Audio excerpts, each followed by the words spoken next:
everybody, and welcome to episode 8 of the Book Club with Jared podcast. It's very nice to be here on this Monday evening. It's actually fairly late, and I debated whether or not I actually wanted to record this episode tonight, but I decided, you know what? I need to do some reading today. It's been a couple days. Also, I did take a pretty long nap after work today, and I might add to that it is probably my favorite part of my daily routine. Just getting home after work, taking a load off, having like a beer or something, just sitting on the couch and just falling asleep. I also have a Roku TV, and one of the channels on there is, those loops of a campfire or a fireplace or something. Yeah, I like that, and it has the sound effects like fire and stuff, and so I like to sit and listen to that. It's really calming. It helps me fall asleep. And so it is almost 10:30 p.m. So you could say that this is technically a late night episode. And on the subject of soothing and calming noises, I have been getting a lot of feedback lately from friends of mine and family and the like who actually listen to this podcast that I didn't even know fairly frequently, actually. And I've since found out that, according to some, I have a pretty soothing voice. So you're welcome. I don't mean to be cocky or anything. I'm just, it was a nice compliment. I really appreciate it. Thank you. Also, a little bit of a motivational thing that I remembered today. You'll recall how this is, I believe, the 4th episode that I've recorded since our very long break. And before I quit, I was doing a Brazilian jiu-jitsu class in in one of the surrounding towns of mine. And one of my instructors there, his name's Cody. He told me that, Jared, you just have to suck until you make it. And that kind of stood out to me. Like, hey, I can't expect to be successful in everything I do the first try or the first go around. I have to put work into it. And, nothing comes easy. And you just have to keep working and working and working. And eventually somebody's going to notice. The 14 people in my audience that are listening, that's just a small beginning. It's a mustard seed beginning. And so I appreciate your advice, Cody. It's been a while since I've seen you, but I still appreciate the advice, and I think about it a lot.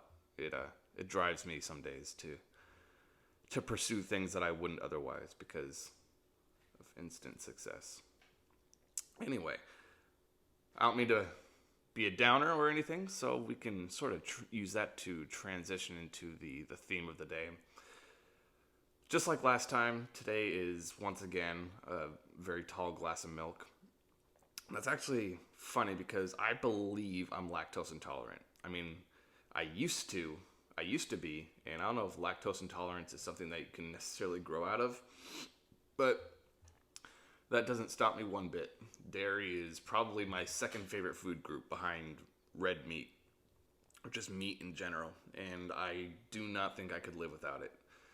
I mean, even today for dinner, I had mac and cheese. You know how mac and cheese is sort of a popular thing at the moment. Well, it's always been one of my favorite foods. I don't know if everybody in my audience knows this, but cooking is actually one of my greatest passions. It's one of my escape avenues. It's something I like to do. It calms the nerves. It soothes me.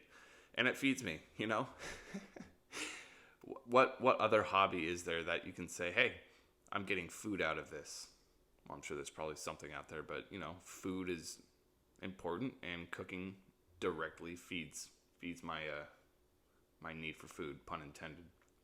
So, I'm just drinking a tall glass of milk today, and take some periodic sips throughout the episode. I've also decided to record one more episode without the background music just to see how it works out. I was listening to one of the previous episodes today while I was at work, And I found it a lot easier to understand myself without the background noise. So I'm going to try it one more episode. Okay, and just let me know if you want in the comments whether or not I should continue to do this. I mean, I thrive off of feedback and what you guys think about my performances. Okay, so when we left off, we had just finished chapter 10, I believe. Chapter 10? Yes. So in that chapter, Tella was really excited because her Pandora egg hatched. It's a little baby fox. It's black. And I actually looked up black foxes online today, and they're very rare, apparently. They're really cute, too. I love foxes. Foxes are awesome. And they were being chased by some chimpanzees. And so they sort of jumped into a... how does she say it? She didn't jump in. She had to scale down a pit about 40 feet down with vines and stuff. So she's at the bottom of the pit and she's looking up, and there's chimpanzees around the edges of the cavern, and she's trying to figure out what to do now. And I like the section a lot that we're about to read. It segues into one of the major plot lines of the book. It's also about 28 pages. Chapters 11 to 14. So we're going to see how far we can get to it. I'm hoping to make it through the entire thing, but 28 pages in 46 minutes is kind of hard. So we're going to see how far we can get. And first things first, I got to take some milk. Take a quick milk drink.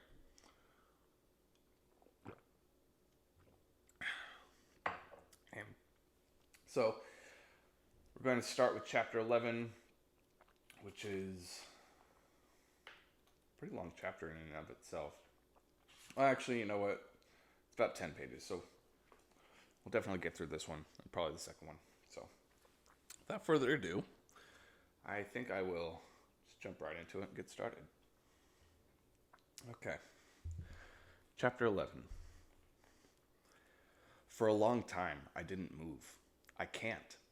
Each time I consider sitting up, I imagine hearing the chimp's calls. But when Maddox starts licking my face, Maddox is the name that she gave her fox.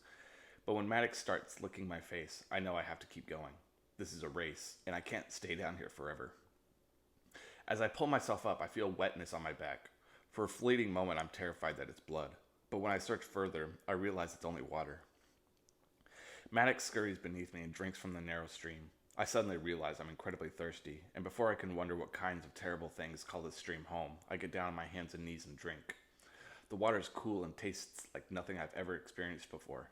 I've never had water this pure, untouched by humans. It's almost too much, and I close my eyes against the euphoric feeling of meeting such a basic human need. There are moments in the jungle where I can't help but laugh at how my life has changed in these past 4 days. Drinking from a stream in the belly of a cave is one of those moments. Yesterday, if this had happened, I would have daydreamed about my leopard print house slippers and my grandmother's crocheted blanket that I've kept at the end of my bed since, forever. But today I just glanced at Maddox drinking beside me, downstream, thank God, and I'm thankful for his presence. I was afraid after he hatched, if he would leave me. But so far, Maddox has been faithful, and I feel another stab of affection for my little Pandora. Using the stream, I bathe like a new world pioneer, splashing water over my skin and hair. Then I do my best to rub my teeth clean with a finger in some water. When I finish, I inspect the cave, searching for other hidden secrets that'll help me win the race. It's dark down here, darker than the jungle itself, but I can still see the lichen growing along the bottom of the cave. And now that I'm paying attention, I can hear the slight gurgle of the stream. Mostly, though, there are mud and rocks. It seems this might be a good place to sleep and stay hidden from larger animals like the ones I escaped less than an hour ago. But surprisingly, I'm fairly well rested, and I know I need to keep moving if I want to find base camp. Hitching Maddox inside my shirt again, I scale up the side of the cave. Going up is way harder than going down, but I manage it after several failed attempts. Before I crawl up onto the jungle floor, I peer over the lip of the cave to ensure the chimpanzees are gone. When I don't spot them, I release a shaky breath. Then I pull myself over and stand up. Today I need to find a flag. I spent my first day in the jungle panicking. After that, I spent 2 days and one night following the Green Beret. Now it's just me and Maddox. The fourth day. That means I have 10 days left to reach base camp. I'm not sure if there's a certain hour we have to arrive, but I cut it into 9 days to play it safe. The flags will be hard to find. I know because I haven't seen one yet. But then, I'm not sure if I was ever looking that hard. Not until now. Want to find a flag, Maddox? My Pandora barks in response, and I wonder if maybe he can understand me after all. I narrow my eyes and kneel down. Maddox, roll over. He stares at me. I try something else. KD8, roll over. He sits down on his haunches and glances away, like he's bored with the nonsense spewing from my mouth. All right, guess you don't speak human, I say. We still need to find flags. Briefly, I wonder why the crazy guy's line seems to understand English and Maddox doesn't. I guess it's just one of those capabilities. No biggie. As Maddox and I make our way through the jungle, my stomach is growling. My stomach starts growling. I make a game out of my Pandora's inability to understand me. Maddox, climb a tree, I say. Maddox, fetch us lunch. Maddox, give me a hot stone massage and serve me green tea. Iced, not hot. My Pandora barks every time I make a request, like he's participating in the conversation. In reality, I wonder if it's his polite way of telling me to shut the hell up. As the sun begins to set, and I still haven't spotted a blue flag, my spirits plummet. I was certain if I focused on where I was going and used my gut as a guide, I'd find a flag. Now I have to decide whether to keep looking for one tomorrow when the sun rises, or resume the perimeter plan and hope that I find base camp without the flags. Glancing up, I wonder if I can make a bed in the trees like the guy did. My guess is no, but I have to try. I turn in circles, inspecting the trees, deciding which would make the best starting point. But as I spin, something catches my eye. In the distance, I see a soft, dancing glow. I recognize instantly what it is. A fire. And I know what maniac's Pandora probably created it. Ensuring Maddox stays nearby, I creep toward the surge of light. When I'm within a few yards, I begin hearing voices. Not the kind that worries psychologists, but the real kind. The ones that tell me this isn't just the Green Beret and his lion, but people. I briefly wonder if I'll see the guy I spotted my first afternoon in the jungle. The one whose face appeared painted. Then again, I'm not entirely certain that wasn't just my imagination. I move closer, hoping to get a look at them while staying hidden. Maddox seems to sense that we're prowling, so he mimics me, staying close to the ground and taking careful steps. The voices grow louder as I settle behind an enormous tree trunk. Pulling a deep breath, I peek around the side and take the view. 3 people squat around a small fire. There's not a lot of light radiating from the flames, but inside the dark jungle, it's more than enough. They're all wearing brown scrubs with a single pocket and a serpent embellishment on the chest. Some of their pockets protrude, and I can only imagine that they're storing their devices in there as I am. The first person I notice is a woman maybe in her mid-30s. She has prominent cheekbones and long black hair. There are small laugh lines around her mouth, and the way she keeps folding and refolding her hands tells me that she isn't any more comfortable with this jungle than I am. Beside the woman is sitting a boy. He has thick curly hair, and I instantly like him. I know what it's like to wake up to that nightmare every day. He smiles easily at what the woman is saying, and I notice he's drawing something into the dirt with a long stick. I'm terrible at guessing kids' ages, but I put him at probably about 8. The last girl I see, I want to strangle. Like the woman, she has long hair, but instead of dark, it's blonde. No, honey gold, and shines like that of a Broadway starlet. I can't see her eyes from here, but I'm sure there's some stunning shade of blue. She has cream-colored skin and a body that belongs in a magazine. The kind for guys, not girls.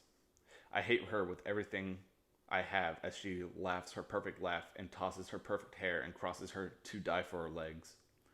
The girl seems to be about my age, or just a few years older. We could be friends, I realize, if I weren't so overwhelmed with the urge to end her.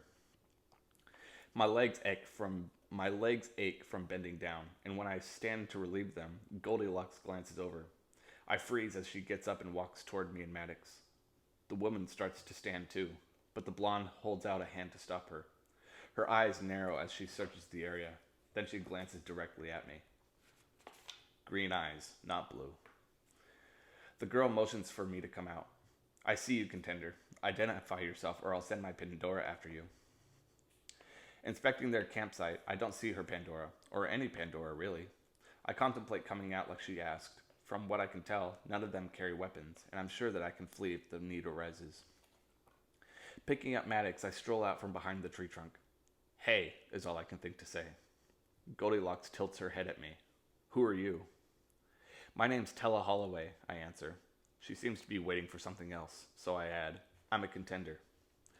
She nods like she assumed as much, but is relieved to hear me say it. Pointing at the feather over my shoulder, she says, Nice hair flare. I smile cautiously as she motions toward the fire. Want to join us?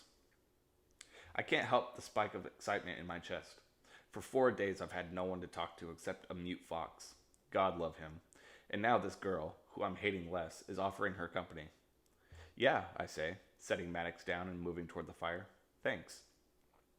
The girl sits down on a log and scrutinizes me. Have you found any flags? She asks, her brow lifting. I shake my head.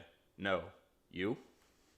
She doesn't answer, but the drop in her shoulders tells me that she hasn't. My name's Harper. This is Caroline, she says, flicking her finger toward the woman. And this is Dink. That's D-I-N-K. She adds, referring to the kid. Hey, I sit on the ground and try to act as unawkward as possible. It's nice to meet you guys. Do you want something to eat? Harper asks. My stomach growls when I think about food. I want to be self-sufficient, to show these people that I can fend for myself, but I nod anyway. Then watch wide-eyed as Harper reaches into the bag and pulls out a sliver of charred meat wrapped in a palm leaf. Don't eat the leaf, just the meat. Though I know that I should be offended that she thinks I'd eat the leaf, I'm glad she clarified. I don't ask what I'm eating. I don't want to know. The meat is tasteless, but it feels so good to chew. I can hardly contain myself as I eat. I wonder why this girl is being so nice. There can only be one winner, so why is she helping me? I think I have the answer when I notice her eyeing my Pandora, who's currently lying on his back, 4 legs kicking at the sky. She wants to know what he's capable of, which immediately fills me with anxiety. My fox had yet to demonstrate any of his skills. Maybe hers hasn't either. This is Maddox. I nudge my Pandora with my boot, and he bites at it. Harper's face opens. You named it? Well, yeah. So much for not feeling awkward. His original name was KD8, I guess. You shouldn't do that, Harper says. Why not? Caroline's voice surprises me. It's low and gentle, and I get the sensation that she doesn't ever raise it. Why can't she name her Pandora?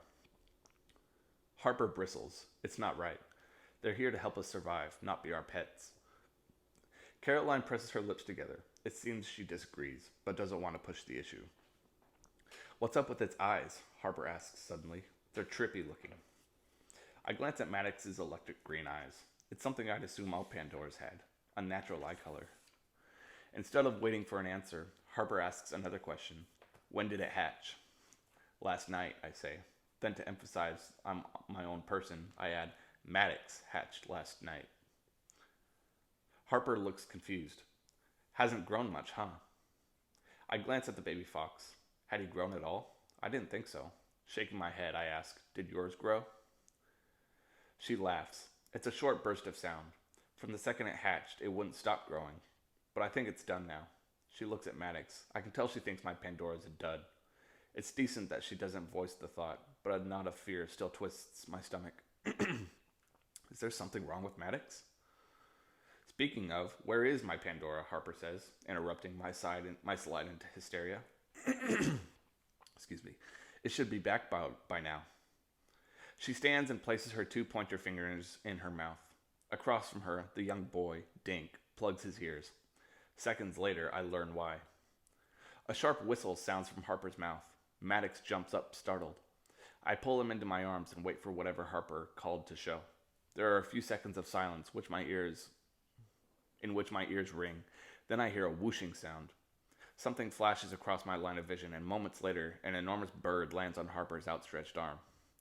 Its beak is a brilliant shade of yellow, and its head is masked in white. The rest of its body is deep brown. That's a bald eagle, I say, proud of myself for knowing. So it is. Harper lowers her arm, and the eagle hops off onto the ground. It's holding something in its right foot. Upon closer inspection, I realize it's a large fish. Harper points to the catch.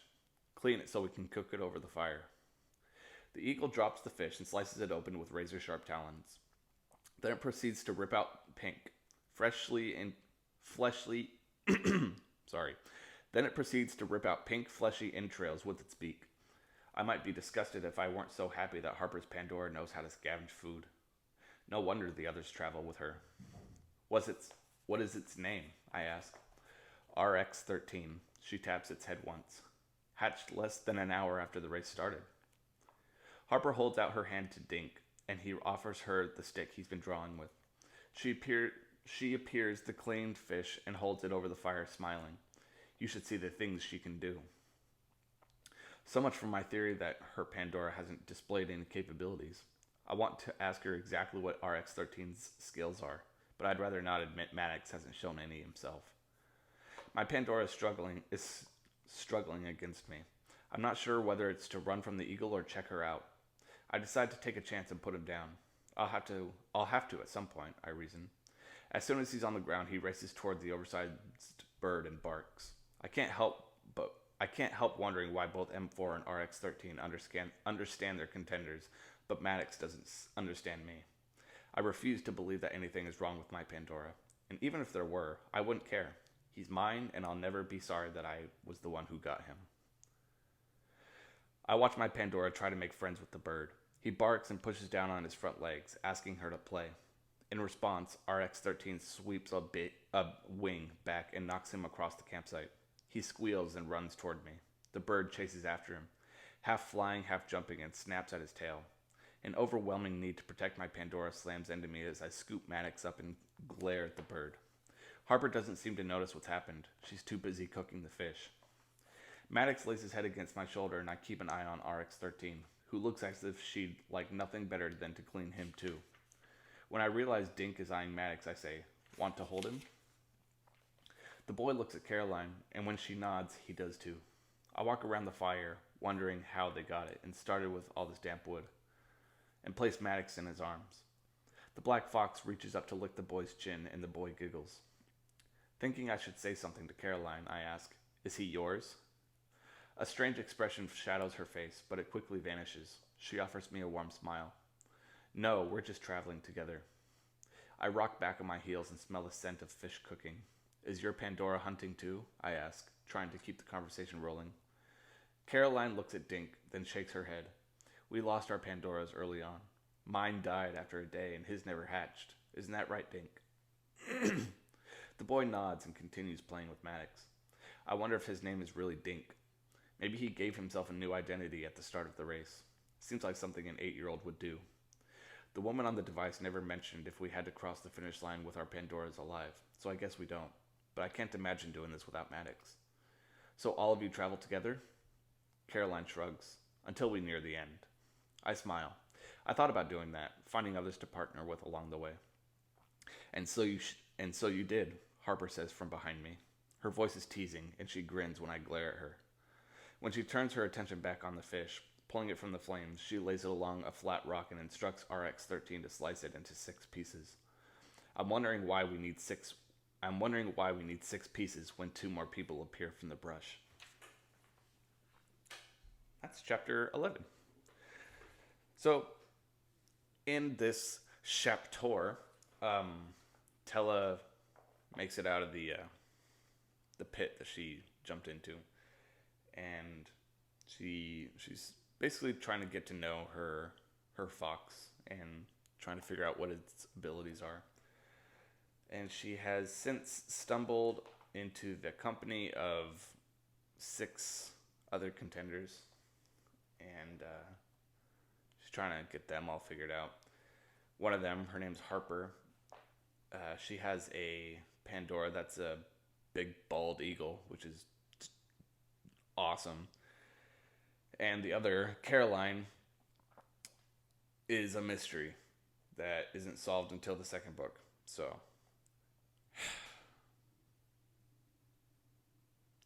just sit in suspense, okay? Just you'll see. It's worth it.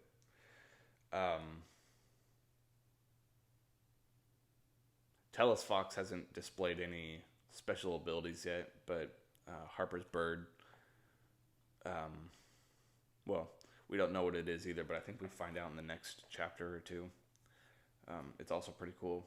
But Tella's also kind of disappointed that all other Pandoras seem to understand English except hers. So she's a little distraught about that.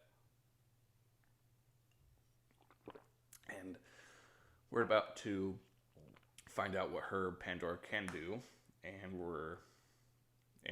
the eagle too. So, and 2 more people just showed up, so gonna find out what that's about. Okay, chapter 12. The 2 boys look like copies of each other. They're both on the short side, only a few inches above 5 feet, and have oversized ears and red hair. I glance at Dink for reference, then decide these boys must be about 13 years old.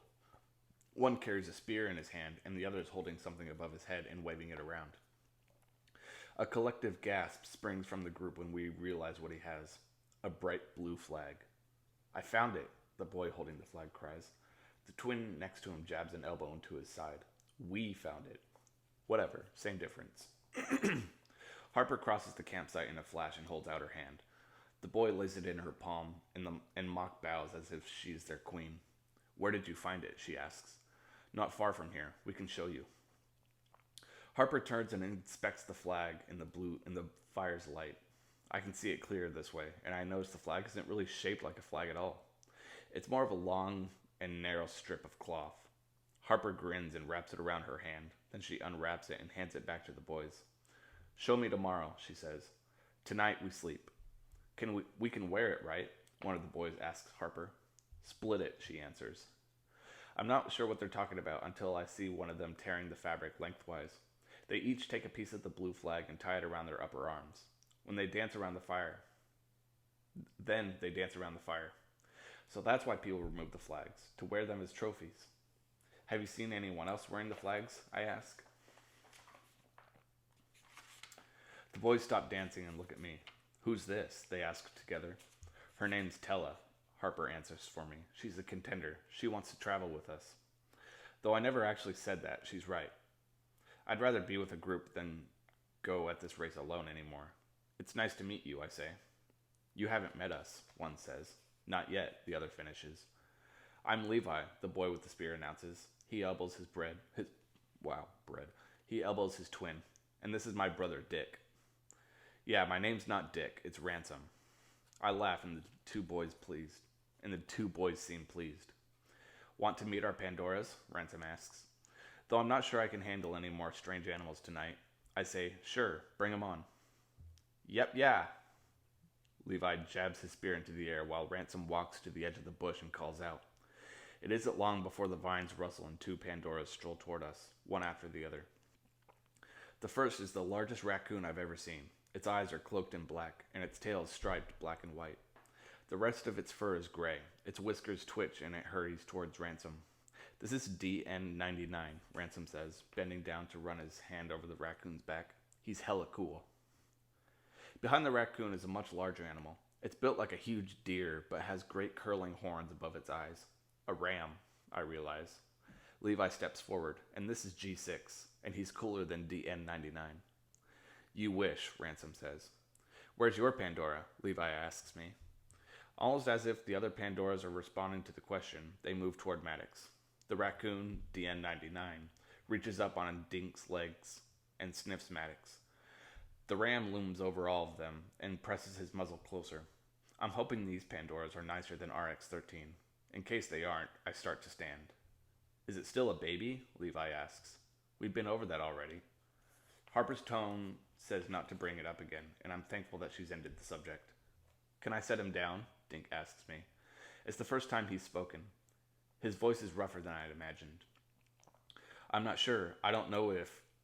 Before I can finish speaking, the raccoon nips Maddox. The fox struggles, then falls from Dink's arms. As soon as my Pandora hits the ground, he rushes toward me. But before he can get there, the raccoon bites him hard on the ear.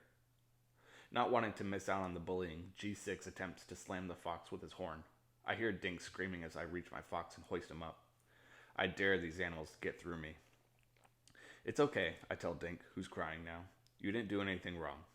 Caroline pulls the boy close but stops when the ram rears up on its back legs. Oh crap, Levi yells. Hold on.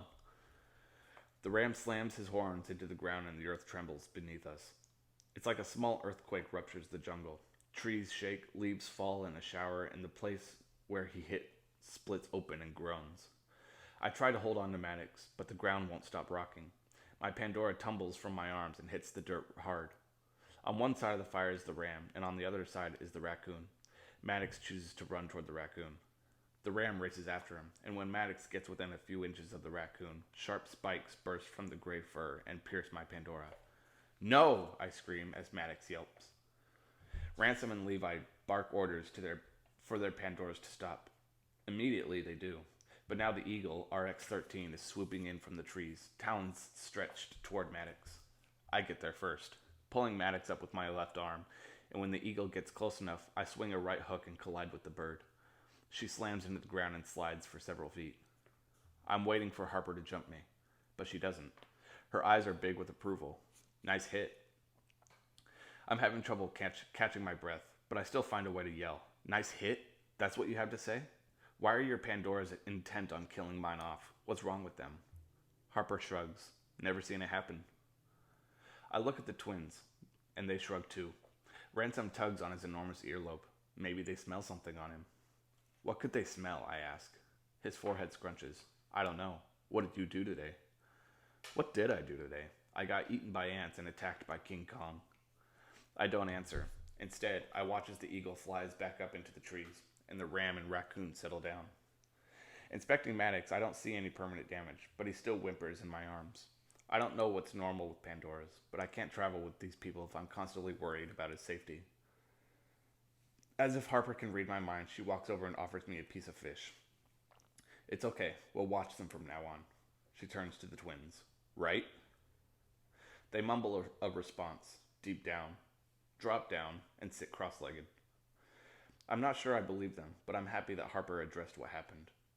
Trying to move past the fear I felt for my little fox and once again deal with the knowledge that these animals have powers, I studied the fish in my palm. For one glittering second, I think about swallowing it whole, but then I see Maddox and know that he probably needs it more than me right now. I hold the fish up to his nose and laugh when he eats it straight from my hand. When I glance up, the twins and Harper are staring at me incredulously. What? I say. You saw what just happened. You're a strange one, Tella, Levi says. I tilt my head, stick my tongue into my bottom lip, and roll my eyes inward. It's the most horrendous face I can make. I know because I once spent an hour practicing in the mirror. Montana, not much to do there. Ransom points to my face. That is terrible. I laugh, and so does everybody else. My ugly face is pretty awesome, but not enough to warrant this kind of reaction. It's the jungle, I decide. We're desperate for normalcy. For the next hour, we swap stories and laugh until our sides ache. We talk about the jungle and the flag the twins found, and how terrifying being in the box was. We don't discuss the reason we're here. I guess it feels personal. When the fire gets too small to see well, Harper speaks up. Levi, Ransom, feed the fire, and then we'll sleep. The twins leave and return moments later with twigs and dried leaves. They toss them into the fire and the flames kick together, sputtering sparks as they climb. I breathe in and relish the smell of ash. It reminds me of when I was home, of when I found my device in the dying fire that my dad built. It seems like an eternity ago. We take turns keeping watch, Harper tells me. For animals and insects and such, I'll go first, then the twins, then you, and finally, Caroline and Dink take the last shift. Thanks to you, we'll all get to sleep a little bit longer tonight. Harper brushes a clear spot on the ground and motions for me to lie there. Thanks, I mumble. Harper is the obvious leader of this group. I wonder if she likes the position or resents it. I can't get a solid read on her. Pulling Maddox close, I lie down in the dirt and watch Caroline fold and unfold her hands. I listen as Dink's breathing becomes deep and steady, then I close my eyes and sleep.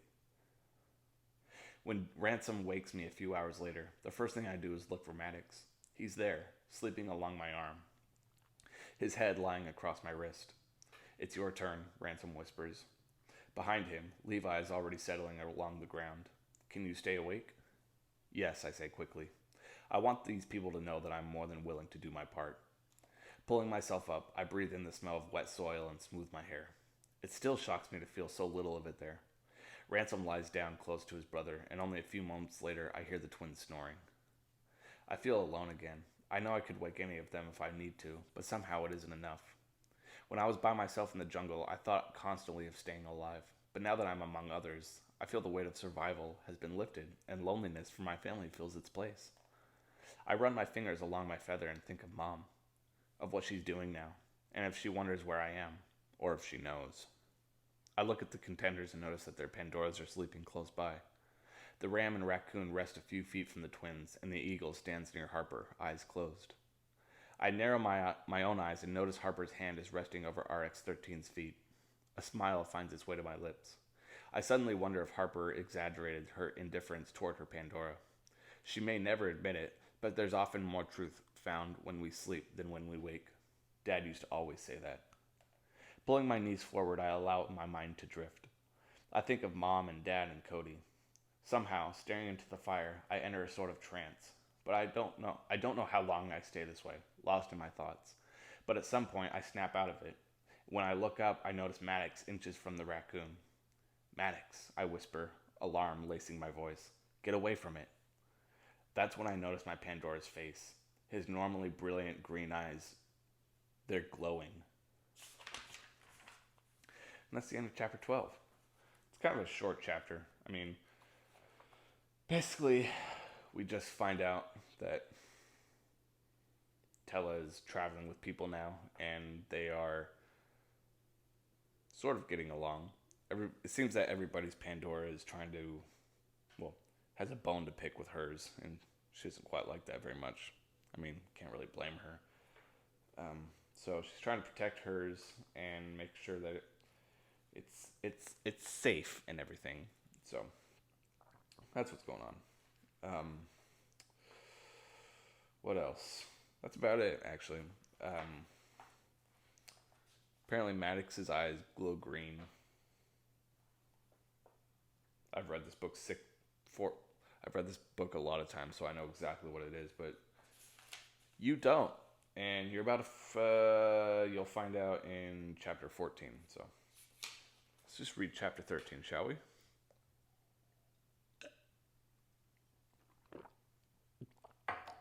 Okay. Chapter 13. Maddox is staring at the raccoon so intently that I think he's having a seizure. His little legs are locked in place, and he's leaning forward. From across the fire, I can see his eyes burning green like he's some sort of alien. Maddox, I whisper again, what are you doing? My Pandora is actually starting to freak me out. I move to stand, but stop suddenly when Maddox relaxes out of his crazy stare. His eyes turn to their normal, non-glowing green, and he trots over to where the ram sleeps. Then his muscles tighten, his eyes flick back on, and he studies G6 like the ram holds the answers to the world. I can't speak anymore. I'm too terrified of what'll happen if the others wake up and see this, but I'm also too afraid of what Maddox might be doing in these creatures. I need to do something. Pulling myself up, I head toward my Pandora. I've almost got him when he breaks his trance, slips between my legs, and heads toward Harper. The eagle. He's doing something to the eagle this time. His eyes are still glowing when I scoop him up. Turning him around, I watch as they dim to their normal green hue. I'm breathing hard, and I feel a little unsteady on my feet, but I pull him to my chest and squeeze him tight. What were you doing? I glance at the other Pandoras. They seem to be fine, so I try to calm down. It feels like a few hours have passed since I've been keeping watch, so I decide to wake Caroline and Dink. Also, I want to know if they feel like anything is off. Starting with Caroline, I gently shake her shoulder until her eyes open. Then I move to wake Dink. No, she says quickly. I'll wake him. I nod, wondering about their relationship. Dink may not be Caroline's son, but she treats him as such, and I'm sure that there's a story there. As the two pull themselves up and dust off their brown scrubs, I study their faces. They don't seem to sense anything strange, and Maddox's eyes haven't flicked back on. Caroline glances at me. It's okay, she says, seeing the worry in my face. We'll keep watch. I force a smile and lie down on the hard ground. Maddox circles 3 times, then plops down, his side pressed against my belly. What did you do? I think again. For some reason, I feel as though I'm failing as a contender because I don't know. With my left hand, I stroke his soft black fur. My Pandora closes his eyes, and his body relaxes. For a long time, I study Maddox. the way his chest rises in quick bursts. I don't know how I'll ever sleep, but I know I need rest, so I close my eyes and try. I awake to something splashing over my face. Dink giggles as we all sit up and realize that we're being rained on. Leaning my head back, I open my mouth and drink the cool liquid. It's not as hot in the jungle early in the morning, and with the rain pouring down my back and over my cropped hair, I feel invigorated. Why are you smiling, Looney? Ransom asks. Because she's thirsty and it's raining, Levi answers for me. He opens his own mouth and Ransom copies him. Soon we're all standing there drinking the rain. We look like idiots, every last one of us. Maddox jumps around and splashes in the quickly forming puddles, and the other pandoras chase and snap at him. He dodges them and continues playing. I restrain myself from picking him up. I want so badly to rescue him from the bullying, but I have to start letting my little fox fend for himself. And I'm honestly kind of relieved that the other pandoras are okay after Maddox's glowing eye attack. Ransom plucks his device from his pocket and stares at it. I know what he's wondering, whether an electronic anything would still function after this downpour. It's the same thing I wondered the first day of the race, when the rain had lulled me to sleep. Ransom sees me watching him. He gives a half-hearted smile and drops it back into his pocket. The rain continues as we stretch and yawn and listen to Levi tell us where we're headed. Toward where they found the flag. Harper explains to me. If I hadn't heard him... Toward where they found the flag, Harper explains to me as if I hadn't heard him. We walk for what feels like 2 miles and the rain never stops. At one point, I do pick up Maddox. I can't help myself. He looks so small in the mud and rising water. There, Ransom yells, running forward. We run after him, Dink ahead of us all. When I see the pole that the flag was attached to, I grimace. There's no way I've accidentally missed flags. The pole itself stands 7 feet tall, 6 inches wide, and is painted bright blue to match the flag. How did you reach it? Caroline asks. I was wondering the same thing. Ransom looks offended. What are you implying? Caroline blushes, but Harper just says, You're short. The pole is tall. Ransom crosses his arms. We're not that short. In fact, It was tied to the middle, Levi interrupts, right here. We all stare at the middle of the pole and nod our heads. Dink reaches out to touch the pole, and right as he's about to brush his fingers along it, Levi grabs his arm and yells. Dink jumps, and Levi laughs. Caroline pulls the boy to her, but maybe she shouldn't, because Dink is laughing too. Harper glances around. We need to keep track of them. I think she means for Levi and Ransom not to lose flags on their arms. RX-13, she calls. The bird swoops down and lands on her arm. She lets her onto the ground and kneels in front of the eagle. Then she pulls the front of her shirt up, enough so that I can see her bra is a perfect shade of pink. Of course it is. I'm relieved that she has the slightest hint of stretch marks on her belly. Though they're hardly visible, I'd like to imagine she was once enormous. Make a mark in the center of my stomach, deep enough to scar, but not so deep that I won't heal, she tells her Pandora. Harper, what are you? I start to say. The bird raises a talon and makes a tiny slice 3 inches above her navel. Blood drips from the wound when the eagle removes her claw. Man, Harper, Levi says, couldn't we have used something besides your body? My stomach is a map, see? She explains, ignoring Levi. When we find another flag, we make a new mark in relation to this one. Harper points to the bleeding cut.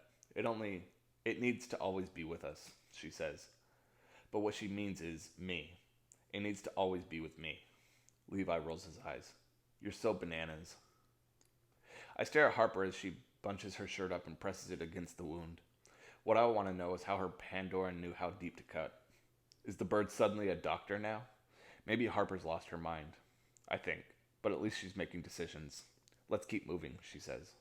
Which way? Ransom asks. It doesn't matter, I answer, as long as we keep track of the direction. Harper glances at me and nods. Exactly. South? I want it to sound like a statement, but it's clearly a question. One directly at Harper. She looks in front of us and nods again. South. We push forward through the morning. At about midday, the rain turns torrential. The twins pull off their shirts and pants, but raise them out of the rain. They wipe their arms and legs on anywhere else there's caked on dirt.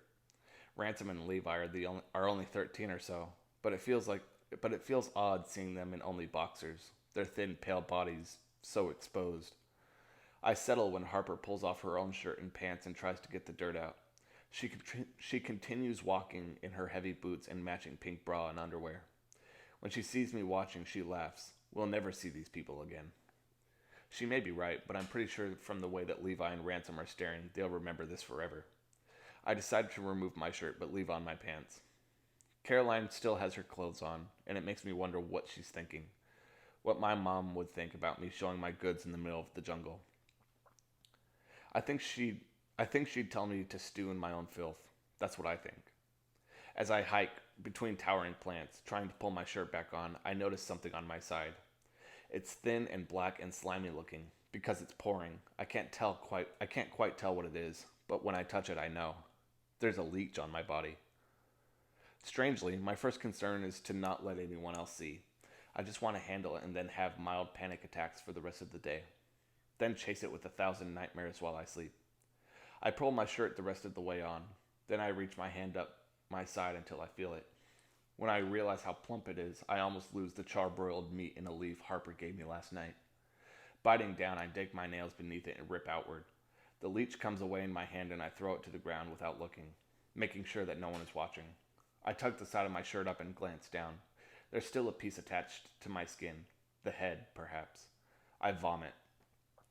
Ransom hurries over to me and rubs my back while I retch water. He's so distracted with my being sick that he doesn't notice when I reach up my side and pluck the last of the leech away. Thinking back, I know that it must have attached when I was lying in the cave's cavern yesterday. I mentally add caves to my terrible jungle things list. I'm fine, I tell him. I shouldn't have given you that meat, Harper says, appearing sincere. It may have been too old. It's my fault. It's not that, I say. I just drank too much rainwater. I feel like we're yelling through the heavy downpour when I'd like nothing more than to not talk about this. Harper seems to understand because she asks, "You're okay to keep moving?" Harper, Ransom says her name like she's being cruel. "No, I am," I say. "Let's keep moving." Ransom stares at me, so I raise my voice. "Please." He grins and punches my shoulder. "You're so crazy." "Yeah, thanks for helping me puke. You lead, I'll follow." Ransom kicks his leg into the air for whatever reason, then jogs toward the front of the group. Once everyone's past the spectacle of me barfing, I slide my hand up my shirt and feel the stickiness. "It's not blood," I chant over and over. "It's just rain." Maddox watches me carefully for the next few minutes, like he's afraid that I'm going to eat it at any second. I kick rainwater on him every once in a while, and he bites at the air, but he still watches me. When we reach the only clearing I've seen in 4 days, everyone's spirits lift. It appears that only a few trees died and fell into the earth recently. Now there's a big open space in the canopy above. Though the rain still comes in violent sheets, it's wonderful to see the sky. "Let's break here and send RX-13 hunting," Harper says. "How will we light a fire to cook?" Caroline asks, holding her hands extra hard. Harper shrugs. "Let's just see if she can find something. Then we'll figure out how to eat it." Levi and Ransom are already settling down on one of the fallen trees when I hear it. A low rumbling sound.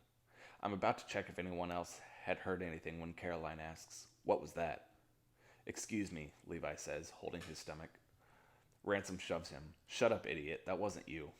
He glances around. I heard it too. The sound comes again from the nearby foliage. It's louder now. Loud enough so I know that it's not thunder or branches rubbing together or Levi's stomach. It's an animal. Though there are 6 of us and 4 pandoras standing in this clearing, blinded by the rain, it suddenly feels like we're prey. Okay. When I said that a very interesting part of the book is coming up, I meant chapter 14. And chapter 14 is 5 pages. We're going to read it. Okay, so basically what happened in this last chapter was the group, Harper, Tella, Caroline, Dink, Levi, and Ransom, and all their pandoras, they go to the spot where they found the flag, and they pluck it, and they're walking, and Tella throws up because she found a leech on her body, and I guess it made her sick. And so they stumbled into like a clearing area where the trees and the jungle are a little a bit less thick. So they're gonna try and find some food and stuff. But then well, everybody just sort of paused because everybody heard this low rumbling noise. So, yeah, let's see what happens in chapter 14, okay? Shall we?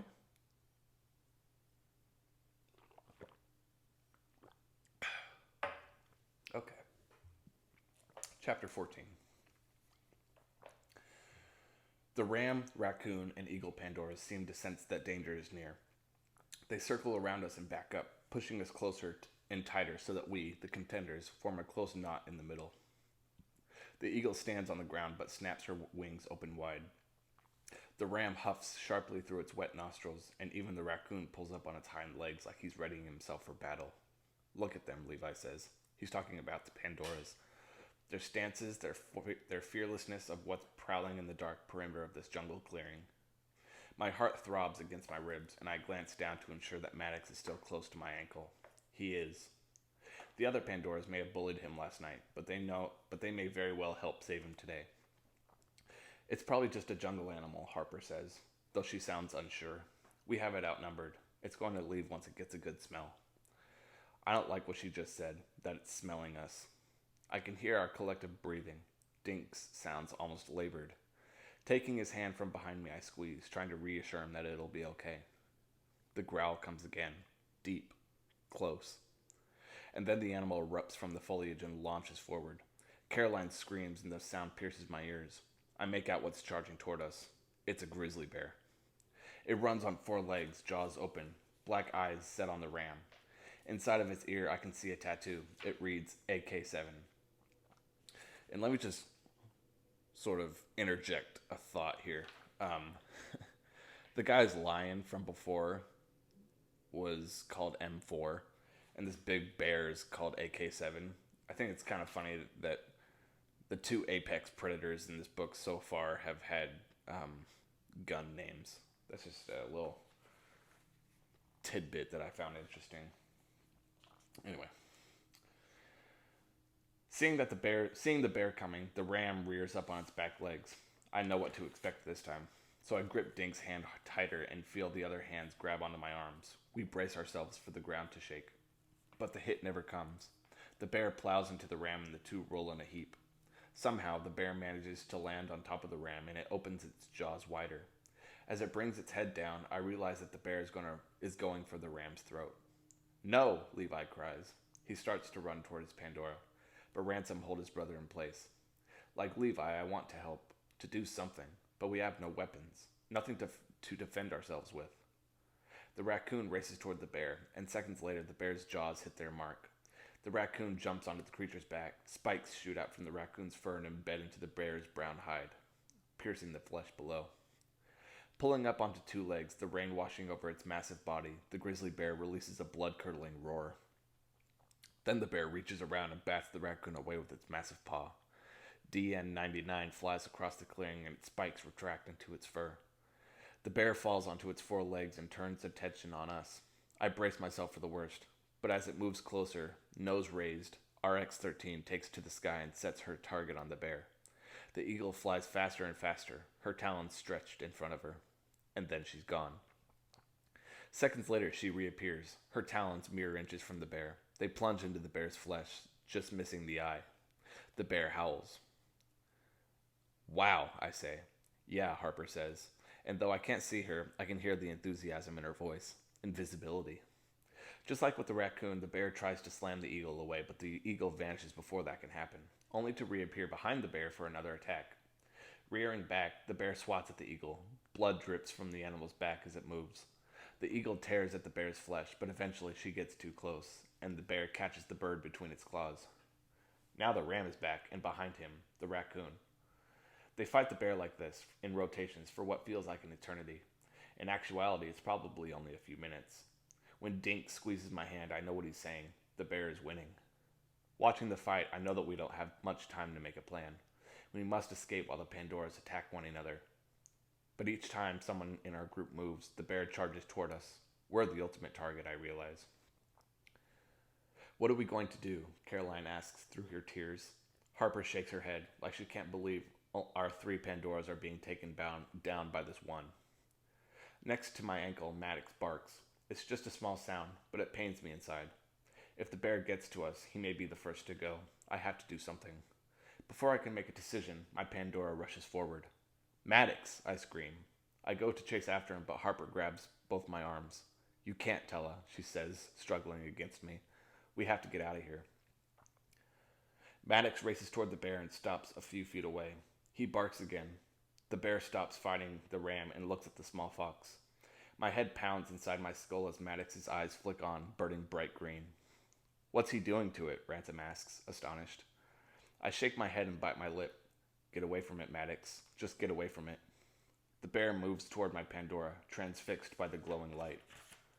Then Maddox begins to change. His head falls back and his spine ripples. Beneath him, his legs and arms stretch stronger and wider, and his black coat begins to thicken. My Pandora grows massive muscles and new body parts, morphing into something I don't immediately recognize. His ears pull in to form neat half-moons, and his muzzle lengthens, and then understanding shakes me to my core. The baby fox is transformed into a carbon copy of the grizzly bear before him. And my Pandora, my sweet Maddox, rears up, opens its great jaws, and roars. In that moment, my heart swells with so much pride I fear it will burst. Maddox doesn't wait for an invitation to fight. He just storms toward AK-7 and attacks. Rising up at the last minute, he bites down on the bear and takes it to the ground. They fight in the lashing rain for several seconds. It's hard for me to tell at one point which is my Pandora. One bear gains advantage and readies itself to go for the other's throat. But before it can, the bear beneath it ripples and changes until all I see is a flutter of feathers and wings. The top bear fumbles backward when it realizes it's no longer fighting a bear, but an eagle. Maddox is changed again, taking the form of RX-13. As if the other Pandoras suddenly understand what's happening, they leap into action. RX-13 dives toward the bear beside Maddox, and together they sink their talons into its flesh. Before, when the 3 Pandoras fought, they had to take turns attacking and recovering, but with Maddox's help, they can now fight alongside one another. The ram and the raccoon rush forward to assist the 2 eagles' assault. Somehow, though the eagles are quick, the bear manages to pin one to the ground. The eagle between its claws changes yet again to take DN-99's form. The raccoon replica shoots its spikes out, and the bear howls and drops him to the ground. Amazingly, the bear still charges forward, like it can't stop until we're dead. I almost break away from Harper when I see my Pandora, back in his fox shape, race toward the perimeter of the clearing. Let me go, I scream. I've got to see if he's hurt. But Harper won't release me, and now Ransom and Levi are helping her hold me in place. When Maddox reaches the perimeter, his eyes flick on. He's staring at something in the bush, but I can't tell what he's copying now, until he starts changing. His body widens and grows taller, and his thick fur pulls in and lightens in color. His tail lengthens, and a shock of hair puffs out from around his head. Maddox swishes his tail, turns back around the boar, and locks his lion eyes on him. So, we know who's in the perimeter of the clearing. As he prowls toward the bear, keeping close to the ground, I notice something appearing from behind him. A shiver works its way up my spine. It's M4, and from the look in his yellow eyes, he's come to help. The grizzly bear spins in a circle. It can't win. There are too many surrounding it, but there's determination in its rigid stature, and I know that it won't stop until it's dead. As the Pandoras close in on it, Harper whispers, "Let's go. There's no use in watching." "What are you talking about?" I hiss, spinning to face her. "The bear can still hurt one of them. We can't leave until we know they're okay." I turn back around and hear the bear release a roar that confirms my earlier suspicions. It'll fight to the death. It drops onto his paws and races toward the ram. "Say it!" A new voice crashes through our clearing. "Stop him!" When I see who's appeared, I can't help but smile. He's got Psycho written all over him. And that's the end of chapter 14. We really just read 28 pages. So, what did we learn in this chapter here? So, we learned that some bear just showed up and started attacking everybody else's Pandoras, and then Tella's fox has the ability to shapeshift and mimic other Pandora's abilities and appearances. So I don't know about you, but I think that's pretty awesome. I mean, it's kind of like the golden ticket there. I mean, it's definitely the best Pandora in the book. So basically, the bear was winning. It was beating everybody else's Pandora. Then Maddox shows up and transforms into a bunch of different things. Then the bear's still winning, so Maddox runs into the perimeter and flicks its eyes back on and copies the guy's line, which was apparently there. And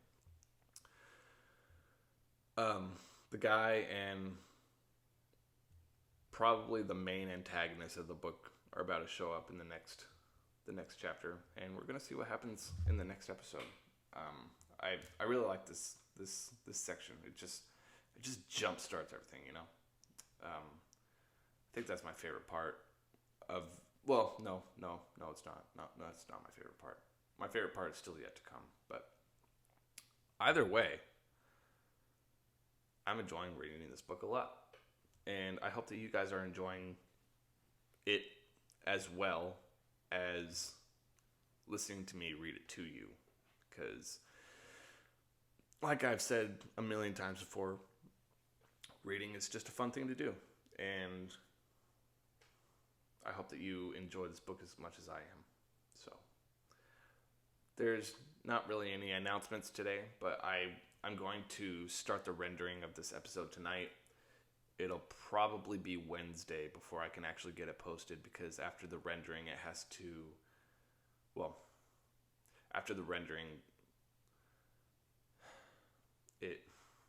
problems sometimes occur and small hiccups in the road. So I'm going to get this one uploaded as soon as possible, and the very fact that you're listening to this in the first place proves that it eventually worked. So until next time, guys, I appreciate you coming by, and